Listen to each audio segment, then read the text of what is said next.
This is Land of Havilah, 2 Chronicles 36. In the last chapter, Josiah disguised himself when he went into battle, probably so he could enter the fight rather than watching from the rear. So he died heroically in one sense, but in another sense he missed the word of the Lord that he shouldn't have taken the army there at all. According to the law of Moses, a king had no business going out to war unless the Lord gave him the go-ahead. He must inquire of God first through the high priest, Numbers 27:20. And it's also for us that if we stick our necks out in any way, it should be from the Lord. But Yahweh accomplished good from Josiah's death by sparing him from what would happen in the next 22 and a half years. These are those events coming up in this chapter, which is the last chapter of 2 Chronicles. It'll be the 22 and a half year period from Josiah's death to the complete destruction of Jerusalem and Judea. The judgment came in stages until Judah ceased to exist. There were 4 kings during that period, during the period of this chapter. The kings were 18 through 21 of the family dynasty that started with David and ended with Zedekiah. All during that period, Yahweh was speaking to the kings through the prophets, telling them how to make it easier on themselves and on Judah, but they wouldn't listen, so that the end of Judah was horrendous. There were several sieges, the final one being the worst. When Josiah died in battle, verse 1, then the people of the land took Jehoahaz, the son of Josiah, and made him king in his father's place in Jerusalem. Joahaz was 23 years old when he began to reign, and he reigned 3 months in Jerusalem. The king of Egypt removed him from office at Jerusalem and fined the land 100 talents of silver and a talent of gold. The king of Egypt made Eliakim his brother king over Judah and Jerusalem, and changed his name to Jehoiakim. Necho took Joahaz his brother and carried him to Egypt. Comment verses 2 to 4 make it obvious that Egypt crushed Judah on the battlefield at Megiddo, and they dominated Judah after that. Egypt was a superpower of the day, we know from secular history. There were 2 other competing superpowers in the Middle East, Assyria and Babylonia. They'll soon collide, and Babylonia will come out on top. Verses 1 to 4, Joahaz only reigned 3 months because Pharaoh removed him and installed his brother. We don't know why Necho favored the one over the other. They were both sons of Josiah, but it's obvious that since Pharaoh is installing his own king, the people installed Joahaz, but Pharaoh installed his brother. So therefore it's obvious that Judah has lost her independence and Yahweh's judgment has begun. Pharaoh took Joahaz to Egypt and he never returned. He died there, 2 Kings 23:34 and Jeremiah 22:12. Jeremiah calls him Shallum. So the king of Judah is now Eliakim. The name means God sets up.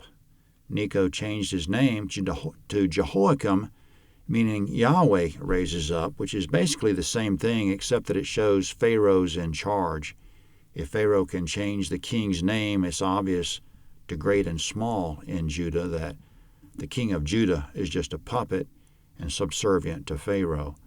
So how was he as a king? Verse 5. Jehoiakim was 25 years old when he began to reign, and he reigned 11 years in Jerusalem. He did that which was evil in Yahweh his God's sight. Nebuchadnezzar, king of Babylon, came up against him and bound him in fetters to carry him to Babylon. Comment in verses 5 and 6, there's a lot of skipping over of history of what happened in Jehoiakim's 11 years.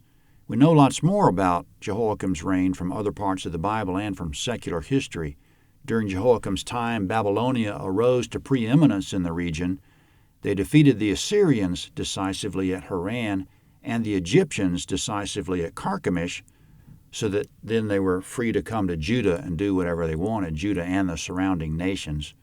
Daniel chapter 1 fills us in that Nebuchadnezzar did come to Jerusalem in Jehoiakim's 3rd year. He besieged it, overthrew it, took control of the area. He took some of the most capable young Judean noblemen captive to Babylon, including Daniel, Shadrach, Meshach, and Abednego. He also took some of Jehoiakim's children hostage, but left Jehoiakim on the throne to be his servant king. Obviously, Nebuchadnezzar was using Jehoiakim's children as leverage so that if Jehoiakim misbehaved, Nebuchadnezzar would kill them. All this time the prophets were speaking the wisdom of Yahweh to Jehoiakim. Yahweh was trying to make Judah's judgment as easy as possible on everyone if they would listen, but they wouldn't. In Jehoiakim's 4th year, when Nebuchadnezzar and his army had gone away, Yahweh pleaded with Jehoiakim and Judah through Jeremiah to repent. If they would repent, it wouldn't completely stop the judgment, but it would make it a lot more lenient. No harm would come to them. Jehoiakim wouldn't listen, Jeremiah 25. He served Nebuchadnezzar 3 years, at which time he rebelled, 2 Kings 24:1. Which brings us to the end of Jehoiakim in verse 6 we just read, that because he rebelled, Nebuchadnezzar came to Judah again. 2 Kings 24:6 says Jehoiakim died, but it didn't say how or when he died. We have very little detail about that second siege in Jehoiakim's last year, or whether there even was much of a siege, but the prophecy of Jeremiah 22:19 might be interpreted that Jehoiakim's own people dragged him out of the city and turned him over to Nebuchadnezzar. The exact words were, quote, "He will be drawn and cast out beyond the gates of Jerusalem," end quote. But no matter how Nebuchadnezzar got his hands on Jehoiakim in verse 6 that we just read, he, quote, bound him in fetters and carried him to Babylon, end quote.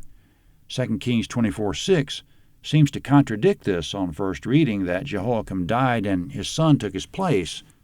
But from the extra information we have in verse 6 that we just read, it's clear that Nebuchadnezzar did take him to Babylon. We don't know what happened to him from there after he got to Babylon, but according to prophecy, he wouldn't receive a proper burial. Quote, "He'll be buried with the burial of a donkey," Jeremiah 22:19, which probably means no burial at all, but left to rot someplace. His arrest ended his 11-year reign, during which he filled Jerusalem with innocent blood, 2 Kings 24:4. For example, a certain prophet named Uriah spoke against him that he and Judah should repent so that Yahweh might hold back some of his judgment. Jehoiakim didn't like hearing that he needed to repent, so he intended to kill Uriah. Uriah fled to Egypt, but Jehoiakim's men hunted him down there, brought him back to Jerusalem, and Jehoiakim killed him with the sword, Jeremiah 26:23. Jehoiakim also persecuted Jeremiah. Memorably, he ignored Jeremiah's warnings by taking a knife and cutting up a scroll that Jeremiah had written to him, and he threw the pieces in the fireplace, Jeremiah 36:23. When Nebuchadnezzar took Jehoiakim to Babylon in fetters, verse 7. Nebuchadnezzar also carried some of the vessels of Yahweh's house to Babylon and put them in his temple at Babylon. Comment, that was only a small looting of Yahweh's temple in Jerusalem, just the taking of some souvenirs, with more looting of the temple to come, and finally the complete destruction of it. Verse 8. Now the rest of the acts of Jehoiakim and his abominations which he did, and that which was found in him, behold, they were written in the book of the kings of Israel and Judah. And Jehoiachin his son reigned in his place. Jehoiachin was 8 years old when he began to reign, and he reigned 3 months and 10 days in Jerusalem. He did that which was evil in Yahweh's sight. Comment, Jehoiakim and Jehoiachin are similar names, but not the same person, their father and son. Verse 9 says the son was 8 when he took the throne, but 2 Kings 24:8 says he was 18. He's the grandson of Josiah. He reigned 3 months, and in verse 10, at the return of the year, King Nebuchadnezzar sent and brought him to Babylon with the valuable vessels of Yahweh's house, and made Zedekiah, his brother, king over Judah and Jerusalem. Comment, so now in verse 10, Zedekiah is king because Nebuchadnezzar appointed him. Verse 10 says Zedekiah was the previous king's brother, but it's also translated kinsman. To be more exact, he was his uncle, 2 Kings 24:17. It's been 11 and a half years since Josiah died in battle. There have been 4 kings. 3 of them have been Josiah's sons, and the one just previous was his grandson. Zedekiah is a final king. He'll reign for 11 years. Verse 11. Zedekiah was 21 years old when he began to reign, and he reigned 11 years in Jerusalem. He did that which was evil in Yahweh his God's sight. He didn't humble himself before Jeremiah the prophet, speaking from Yahweh's mouth. He also rebelled against King Nebuchadnezzar, who had made him swear by God, but he stiffened his neck and hardened his heart against turning to Yahweh, the God of Israel. Moreover, all the chiefs of the priests and the people trespassed very greatly after all the abominations of the nations, and they polluted Yahweh's house, which he had made holy in Jerusalem. Comment, Zedekiah and Judah polluted Yahweh's house, probably meaning they put idols in it. Verse 15. Yahweh, the God of their fathers, sent to them by his messengers, rising up early and sending because he had compassion on his people and on his dwelling place, but they mocked the messengers of God and despised his words and scoffed at his prophets until Yahweh's wrath arose against his people until there was no remedy. Comment, Jeremiah mentions Zedekiah 48 times. Jeremiah told him, cooperate with Nebuchadnezzar and you'll live. Rebel and you'll die or be taken captive. Jeremiah 27. But Zedekiah rebelled, leading to the final horrendous siege that lasted 30 months, 2 Kings 25. The city was starving. They ate the bodies of their sons, daughters, and friends, Jeremiah 19:9. From 2 Kings 25, Zedekiah and some of his army tried to escape the city at night. They were able to navigate their way through the siege without being detected, but the Babylonians captured him in the plain of the Jordan River near Jericho, and his army scattered from him. The Babylonians took him north to Riblah, killed his sons there in front of him, then put out his eyes, so that the last thing he saw was his sons being killed. They put him in bronze fetters and brought him to Babylon, 2 Kings 25:8. He eventually died a natural death there, Jeremiah 34:5. But back in Jerusalem, after Zedekiah abandoned his people who were inside the besieged city, the Babylonians broke through the wall, and for those who weren't dead from starvation, verse 17, therefore he brought on them the king of the Chaldeans, who killed their young men with the sword in the house of their sanctuary, and had no compassion on young man or virgin, old man or gray-headed.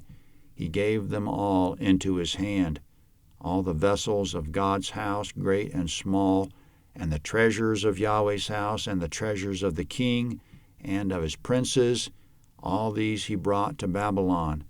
They burned God's house and broke down the wall of Jerusalem, and burned all its palaces with fire, and destroyed all of its valuable vessels.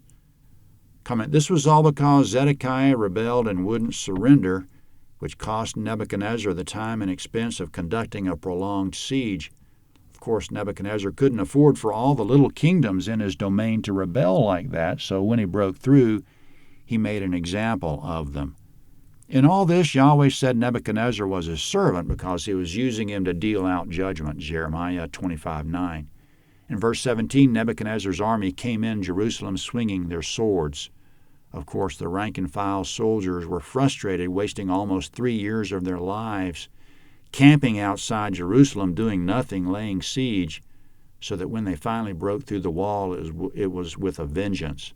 In verse 17, some young Judean men tried to take refuge in the sanctuary of the temple, hoping Yahweh would help them there, but Yahweh was against them. The swords came right into the sanctuary. In verse 17, Yahweh had no compassion on young man or virgin, old man or gray-headed at the end of the siege. His patience had finally run out after hundreds of years. In verses 18 and 19, the temple was completely looted, burned, and destroyed. In verse 19, the Babylonians broke down the wall of Jerusalem so that there wouldn't need to be any more sieges after that. And for those who didn't starve during the siege or get killed by the sword, verse 20, he carried those who had escaped from the sword away to Babylon, and they were servants to him and his sons until the reign of the kingdom of Persia, to fulfill Yahweh's word by Jeremiah's mouth, until the land had enjoyed its Sabbaths. As long as it lay desolate, it kept Sabbath to fulfill 70 years. Comment in verse 21, the land kept Sabbath for 70 years. In other words, when the Jews were gone, the promised land lay quiet and peaceful for 70 years. This is tied to the law of Moses in Leviticus 25 that every 7 years Yahweh commanded there be a Sabbath of the land, meaning there was to be no plowing, planting, pruning, or harvesting. The people should eat food from their stores or from whatever sprang up by itself. But Israel pretty much ignored the Sabbath of the land like they ignored all the other laws and continued with all their agricultural pursuits. So in verse 21 we just read, Yahweh gave the land Sabbath for 70 years straight to make up for the last 490 years that Israel didn't keep it. In verse 21, this was according to the word by Jeremiah's mouth. He said in prophecy that the Jews would serve the king of Babylon for 70 years, at which time Yahweh would punish the king of Babylon and make his Chaldean homeland forever desolate, Jeremiah 25:11 and 12. And in Jeremiah 29:10, an additional prophecy, quote, "For Yahweh says, after 70 years are accomplished for Babylon, I'll visit you and perform my good word toward you in causing you to return to this place," end quote. In other words, Jeremiah called it ahead of time that Persia would overthrow Babylon after 70 years, at which time Yahweh would return the Jews to the Promised Land.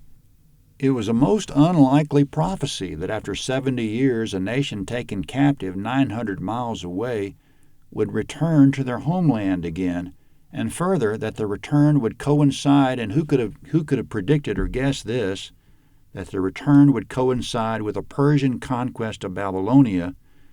And Isaiah also predicted, in further detail, that the name of the king of Persia who did the freeing up would be Cyrus. Isaiah called Cyrus's name at least 100 years before Cyrus was born, and about 175 years before Cyrus issued the decree to return. Isaiah 44:28, Yahweh, quote, says of Cyrus, "He is my shepherd and shall perform all my pleasure," even saying of Jerusalem, "She will be built," and of the temple, "Your foundation will be laid," end quote. This was a reference that Cyrus would issue a proclamation that the Jews could return to Jerusalem for the purpose of living there again, and that they should rebuild their temple. So it was a series of mind-blowing prophecies and fulfillments. Coming up, the wording of Cyrus's proclamation in that 70th year of captivity. Verse 22.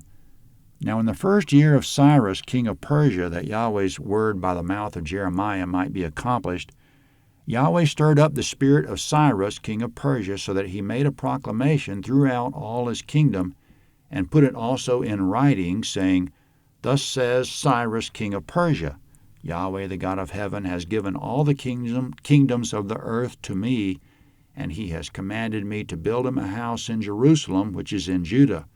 Whoever there is among you of all his people, Yahweh his God be with him, and let him go up." Comment, that was the last verse of 2 Chronicles and the lead-in to the book of Ezra, which is a history of the return to the Promised Land and the rebuilding of Jerusalem and the rebuilding of the temple. We hope you enjoyed listening to 2 Chronicles as much as we did bringing it. Check landofhavilah.net for other available titles.